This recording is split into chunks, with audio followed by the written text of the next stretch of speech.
तर नमस्कार मैत्रिणींनो, कशा आहात? तर इथं बघा सकाळ सकाळचं दाखवत आहे मी तुम्हाला रुटीन.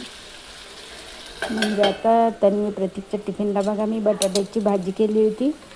अशी ते मी नेहमीच करते, मस्त साधीसुधी.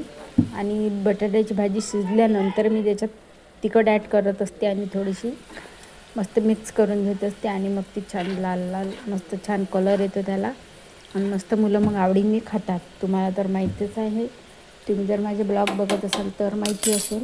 तर बघू शकता तुम्ही, हे वड्याच्या पारंब्या मी शिजवलेल्या आहे. ते 8 दिवस भिजू घातल्या होत्या तेलामध्ये. नंतर मग शिजवून घेतल्या बारीक गॅसवर 10 मिनटं आणि मग मस्त ते तेल गाळून ठेवायचं 7 दिवस. त्याच्यानंतर आपण वापरू शकतो ते. आणि मी ट्राय करत आहे, मला कसा फरक पडेल ते मी तुम्हाला नक्कीच सांगेल. त्या वड्याच्या पारंब्याच्या तेलांनी हे बघू शकता, अशा प्रकारे मी बटाट्याची भाजी करून घेत असते.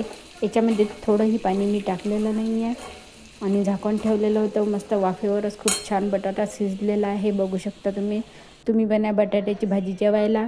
आणि बघा तर मी प्रतीकचं टिफिन पण पॅक करत आहे, चपात्या आणि बटाट्याची भाजी. बघू शकता. आणि मिनी ब्लॉग कसा वाटला हे नक्कीच सांगा आणि चॅनलला सबस्क्राईब करायला मात्र विसरू नका. तर बाय मैत्रिणींनो, सर्वांना बाय. बघू शकता आता पॅक झालेला आहे टिफिन. तर श्री स्वामी समर्थ.